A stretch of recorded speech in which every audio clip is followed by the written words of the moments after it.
I'm 73 years old, and I'm about to tell you something that might upset you. Everything you think you know about getting older is completely wrong.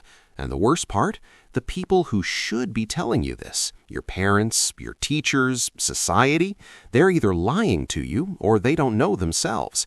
You see, I spent the first 50 years of my life believing the same lies you probably believe right now. I thought I had it all figured out. I had the career, the house, the respect of my peers. But at 52, something happened that shattered everything I thought I knew. And what I discovered in the 21 years since then has completely changed how I see life, death, and everything in between. But before I tell you what happened, I need you to understand something.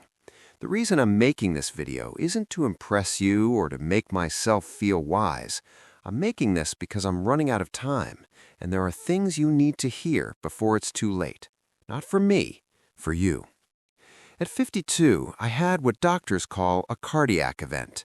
That's a fancy way of saying my heart tried to kill me. I was in a meeting discussing quarterly projections when suddenly the room started spinning. The next thing I remember is waking up in a hospital bed with tubes coming out of my arms and my wife crying in the corner. The doctors said I was lucky. Lucky. I had just come face to face with my own mortality, and they called it luck.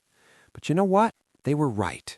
Because lying in that hospital bed, with nothing to do but think, I realized something terrifying. I had been living my entire life on autopilot. I wasn't really alive. I was just going through the motions, checking boxes, trying to meet everyone else's expectations. And here's the part that haunts me to this day. If I had died that day, if my heart had stopped permanently, what would I have left behind? A nice house? A retirement account? A collection of achievements that nobody would remember in 5 years? Let me tell you the biggest lie you're probably telling yourself right now. I have time. I'll do that later. When I'm older, I'll finally live the life I want. I see young people in their 20s, 30s, even 40s, and they're all saying the same thing. When I make more money, then I'll be happy. When I get that promotion, then I'll relax. When the kids are grown, then I'll travel. When I retire, then I'll finally do what I love. Let me save you 50 years of regret with one simple truth. That day never comes. You know why? Because the goalposts keep moving. You get the promotion, and suddenly you need the next one. You make more money, and suddenly you need more money. You're always chasing something just out of reach, and before you know it, you're 70 years old wondering where your life went. I did this. I spent 30 years climbing a ladder only to realize when I got to the top that it was leaning against the wrong wall. And you can't climb back down and start over. Time doesn't work that way. Here's something nobody tells you when you're young. Success is a terrible goal. And I say this as someone who achieved everything I set out to achieve.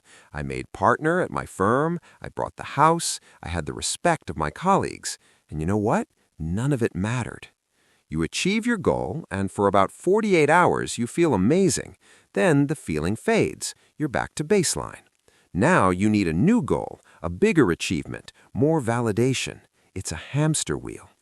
I had a friend who died 3 years ago at 68, worked 70-hour weeks his entire life, built a multi-million-dollar business, never took a real vacation, kept saying he'd slow down next year. Next year came, and he had a stroke. At his funeral, his son said, "My father was a successful man, but I barely knew him." Is that the legacy you want? Your regrets won't be about the things you did wrong. They'll be about the things you didn't do at all. I don't lie awake at night thinking about failed business deals. Those don't matter. You know what keeps me up? The trip to Japan I never took because I was too busy. The relationship with my brother that I let deteriorate. The book I always wanted to write but never started. The time I didn't spend with my kids because I was working late. These things eat at you. The missed opportunities, the roads not taken, the love you didn't express, the risks you didn't take because you were afraid. Your parents, your siblings, your close friends, you think you have unlimited time with them. You don't, and one day that time will run out. My father died when I was 45. We had a complicated relationship, and I was always too busy to really work on it. I kept thinking we'd have time to talk when I was less busy. We never got that chance. Heart attack, gone within hours. And you know my biggest regret? All the Sundays I didn't call him, all the times I was too tired to drive over for dinner, all the little moments I let slip away. There won't always be more.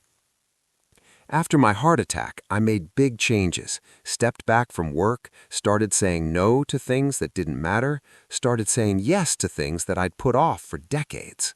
In these last 21 years, I've learned more about life than I did in the previous 52. What matters is embarrassingly simple.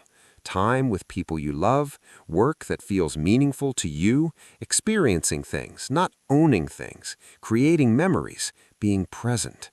I know it sounds simple. When I was your age, I would have rolled my eyes. Sure, but I have bills to pay. And yes, you do. I'm not saying quit your job. I'm saying don't sacrifice what matters for what doesn't. Here's a question I want you to ask yourself, and I want you to answer it honestly. If you died tomorrow, would you be satisfied with the life you've lived so far? Not would people be impressed by your eulogy, not did you achieve enough, just would you be satisfied? If the answer is no, then what are you waiting for? What are you doing with your time that's so important that you're willing to gamble your one precious life on it? I'm 73 years old. I've been lucky enough to have good health since that heart attack, but every morning when I wake up, I'm aware that I'm on borrowed time.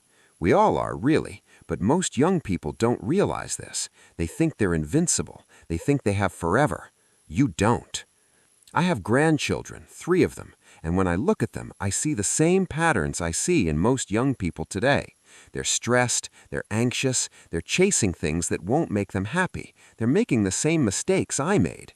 And I try to tell them, I try to share what I've learned, but you know what? They really don't listen, not because they're bad kids, but because they can't.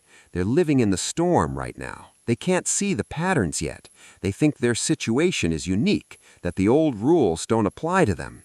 That's why I'm making this video, because maybe, just maybe, if enough people hear this message, someone will actually listen. Someone will make different choices. Someone will avoid the regrets that haunt people like me. Every single day, you're getting closer to death. Nobody likes to think about this, but you don't have unlimited time. Neither do the people you love.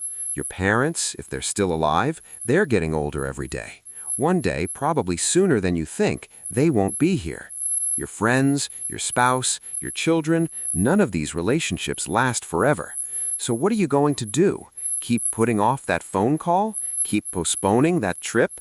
Keep telling yourself you'll make time later? Or are you going to wake up today and start living like your time is limited? Because it is.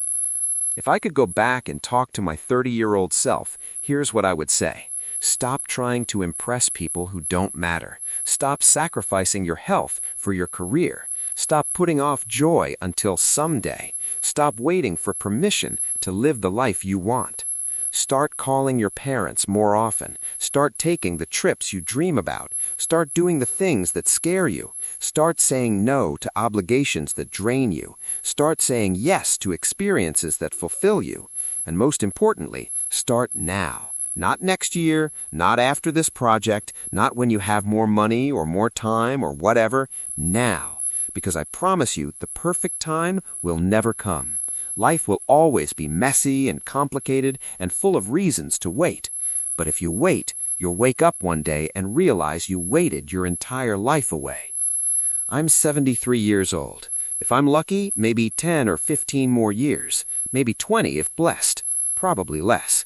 And I'm okay with that, because these last 21 years have been the richest of my life. Not because I made more money, because I finally started living intentionally. Appreciating every day, prioritizing what matters. I've traveled to places I always wanted to see, deepened relationships with my children and grandchildren, pursued hobbies I put off, forgiven people I held grudges against, said I love you countless times. I'm happier now at 73 with less time ahead than I was at 30 when I thought I had all the time in the world. That's the irony. When you understand time is limited, you start to actually live. You stop wasting it. You stop postponing joy. You start creating the right time.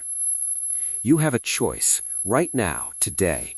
Keep living the way you're living, chasing success, putting off happiness, telling yourself you'll make time later, or wake up. Realize time is running out faster than you think, and the life you're waiting to live needs to start now.